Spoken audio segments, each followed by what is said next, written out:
Hello दोस्तों, आज की इस वीडियो में हम वायुमंडल की संरचना तो जानने वाले हैं, उससे याद करने वाले हैं। और हम आपसे बहुत ही अच्छा तरीके से बताएंगे कि वायुमंडल की कितनी संरचनाएं होती है और इसका नाम क्या है, और उसके बारे में उसकी विशेषताओं को भी हम इस वीडियो में बताने वाले हैं। तो आप इस वीडियो को पूरा देखिएगा। और यदि आपको इस PDF चाहिए तो आप हमारे टेलीग्राम चैनल से इसे डाउनलोड भी कर सकते हैं। और यदि आपको वीडियो पसंद आता है तो हमारे चैनल के साथ बने रहने के लिए चैनल को सब्सक्राइब कर लीजिए और इस वीडियो को एक लाइक जरूर करिएगा। तो चलिए सबसे पहले हम शुरू करते हैं वायुमंडल की संरचना। वायुमंडल की संरचना के बारे में बात किया जाए तो इसको 5 भागों में बांटा गया है, जिसमें सबसे पहला है हमारा क्षोभमंडल। क्षोभमंडल को इंग्लिश में ट्रोपोस्फियर कहा जाता है, ठीक ना।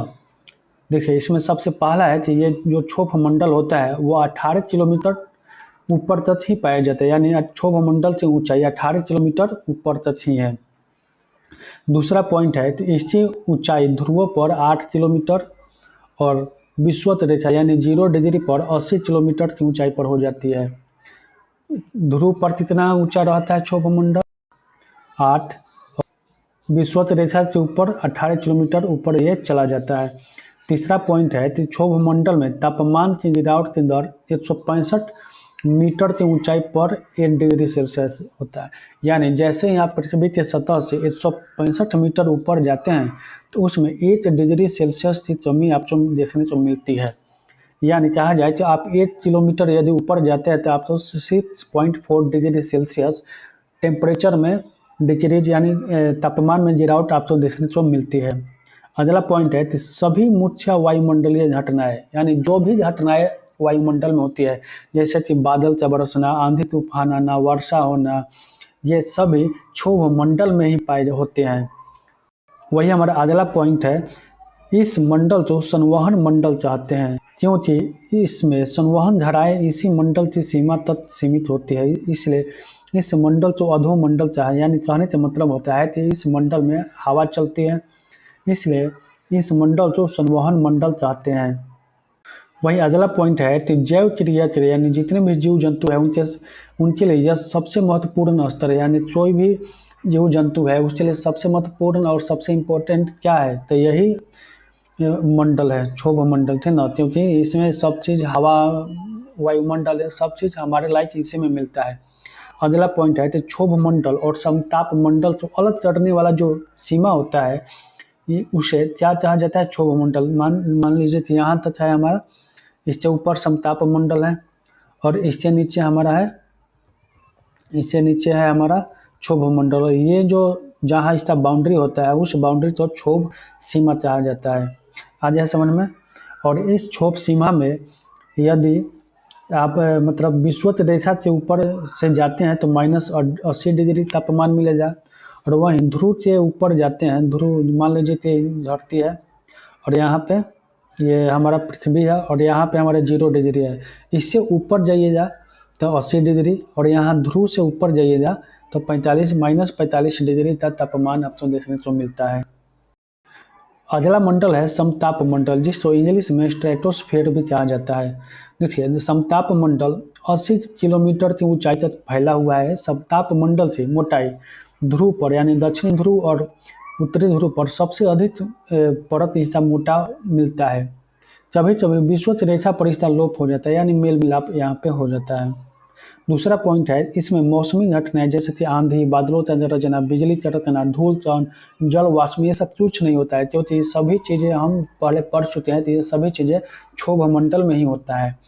वही अगला पॉइंट है कि इस मंडल में वायुयान उड़ाने की आदर्श दशा पाई जाती है। कहने का मतलब होता है कि इस सप्ताह मंडल में ज़्यादा हवा तेज नहीं चलता है, हवा 9 के बराबर होता है और यहाँ पे तापमान भी एक जैसा रहता है। इसलिए यहाँ पे आप आराम से जहाज उड़ा सकते हैं। और जहाज उड़ाने के लिए ज़्यादा हवा यदि तेज बहेगा तो वो टर्बुलेंस हो जाएगा और दुर्घटना हो सकती है। लेकिन समताप मंडल में ना हवा चलता है और ना ज़्यादा तापमान, टेम्परेचर का यहाँ पे डिफरेंस है, इसलिए हवाई जहाज उड़ाने के लिए सबसे अच्छा। वही हेलीकॉप्टर जो उड़ता है वो हेलीकॉप्टर इतना ऊपर नहीं आता है समताप मंडल में, इसलिए हेलीकॉप्टर जो होता है हमारा क्षोभ मंडल में ही उड़ता है। इसको ध्यान दीजिएगा कि समताप मंडल में सिर्फ हवाई जहाज, एरोप्लेन और हेलीकॉप्टर, ड्रोन, ये सब जो छोटा छोटा चीज़ है वो जहाँ उड़ता है क्षोभ मंडल में, इसको ध्यान दीजिएगा। अगला है कि कभी कभी इस मंडल में विशेष प्रकार के मेघों का निर्माण हो जाता है जिसे मूलाभ मेघ यानी मदर ऑफ पर्ल क्लाउड कहा जाता है।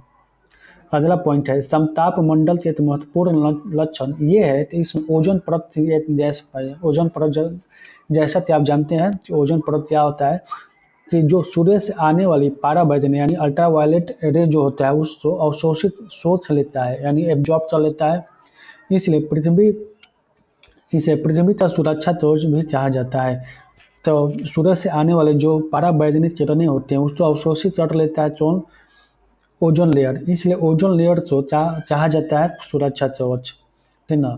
आइए में वहीं पे हमारा अगला जो पॉइंट है वो है ओजोन परत को नष्ट करने वाली जो गैस है, ओजोन परत तो नष्ट करने वाली जो गैस है वो तो CFC, इसका पूरा नाम है क्लोरोफ्लोरोकार्बन, जो कहाँ से निकलता है? एयर ऐसे उसी चलाते हैं, रेफ्रिजरेटर चलाते हैं, ये सबसे CFC क्लोरोफ्लोरोकार्बन निकलता है। और इसी कार्बन में ये जो क्लोरो गैस होता है ना, ये हमारे ओजोन परत को नष्ट करने लगता है, ठीक ना।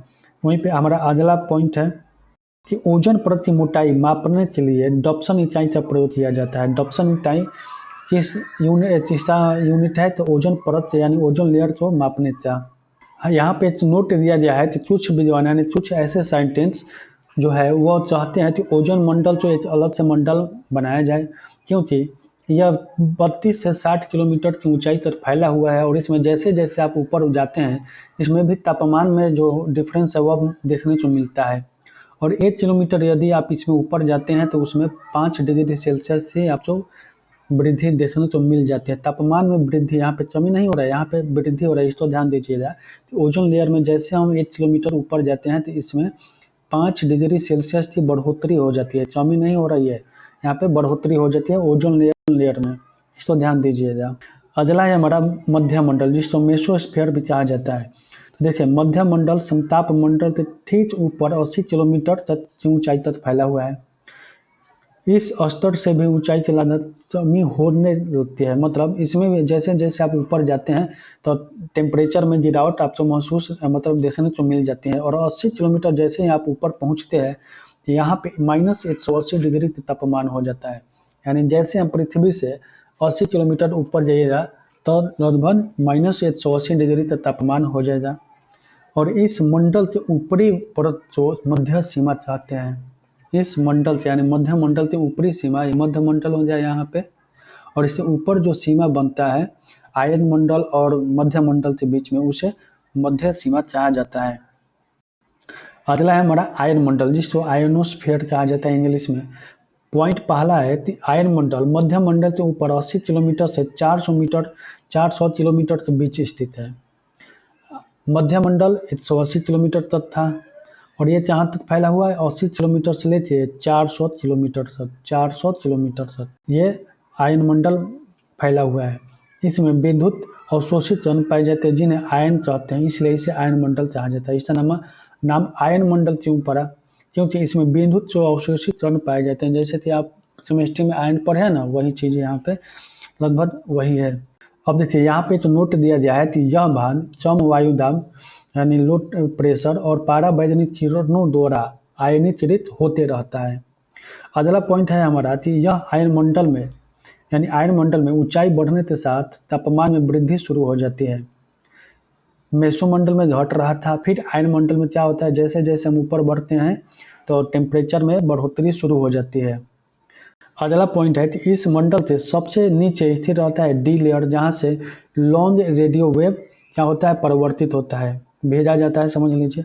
वहीं पे E1, E2 और F1, F2 परत जो है इसका नाम दिया जाए, वहाँ से शॉर्ट रेडियो वेव परिवर्तित होते हैं, जिसके फलस्वरूप पृथ्वी पर रेडियो, टेलीविजन, टेलीफोन और रडार आदि की सुविधा प्राप्त होती है। इसलिए इस आयन मंडल को संचार मंडल भी कहा जाता है और यह संचार उपग्रह जितने भी उपग्रह भेजे जाते हैं संचार के लिए वह इसी मंडल में अवस्थित होते हैं। वहीं पांचवा है हमारा बाह्य मंडल जिसको इंग्लिश में एक्सोस्फीयर कहा जाता है। आयन मंडल के ऊपर के भाग को बाह्य मंडल कहा जाता है। इसमें कोई ऊपरी सीमा निर्धारित नहीं होती है, यानी बाह्य मंडल के बाद आप जितना चले जाइए सब क्या है, बाह्य मंडल है। यह मंडल में हाइड्रोजन और हीलियम गैस की प्रधानता होती है, यानी आयन मंडल वायुमंडल में हाइड्रोजन और हीलियम गैस सबसे अधिक पाई जाती है। इस मंडल का महत्वपूर्ण विशेषता इससे ऑरोरा ऑस्ट्रेलिस और ऑरोरा बोरियोलिस से होने वाली घटनाएं से सीमित है। मतलब सबसे ज़्यादा इसमें ऑरोरा ऑस्ट्रेलिस और ऑरोरा बोरियोलिस घटनाएं होती है। अब ये क्या होता है, ये हम आपको किसी और वीडियो में बताएंगे। ऑरोरा बोरियोलिस शब्द का अर्थ होता है प्रातः काल यानी ड्रोन, जबकि बोरियोलिस तथा ऑस्ट्रेलिस का क्रमशः होता है उत्तरी और दक्षिणी। इसी तरह इनके उत्तरी ध्रुवीय प्रत्याश यानी ऑरोरा बोरियोलिस एवं दक्षिणी ध्रुवीय प्रत्याश ऑरोरा ऑस्ट्रेलिस कहलाता है। अब दूसरा है कि वास्तव में ऑरोरा ब्रह्मांडीय चमकते प्रत्याश होते हैं जिसका निर्माण चुंबकीय तूफान के कारण सूर्य की सतह से विसर्जित इलेक्ट्रॉन तरंगों के कारण होता है ना। वहीं पे अगला है कि ऑरोरा ध्रुवीय आकाश में लटके विचित्र बहुरंगी आतिशबाजी की तरह दिखाई पड़ते हैं। यह प्रातः आधी रात के समय दृष्टिगत यानी दिखाई देते हैं, आधी रात को यह दिखाई देते हैं। चलिए हम मोटा मोटी बता देते हैं कि मान लीजिए कि यह हमारा पृथ्वी है और इसका ये उत्तरी ध्रुव और ये दक्षिणी ध्रुव है। यहाँ से जब सूर्य से किरणें जब लपटे यहाँ से होते जो गुजरती है तो इसे ऑरोरा बोरियोलिस कहा जाता है। जबकि सूर्य की लपटें जब इधर से होते गुजरती है दक्षिणी ध्रुव से तो उसे ऑरोरा ऑस्ट्रेलिस कहा जाता है। और ये जो लपटें होती है वह रंग बिरंगे दिखाई देते हैं, नीला पीला हरा बहुत रंग के अच्छा बहुत रंग के दिखाई देती है। और ये तब दिखाई देती है तो आधी रात को दिखाई देती है। तो यदि दोस्तों आपको ये वीडियो पसंद आए तो हमारे चैनल को लाइक और सब्सक्राइब करिए और हमारे PDF को हमारे टेलीग्राम चैनल से जाते जरूर डाउनलोड करिए। चलिए मिलते हैं अगले वीडियो में।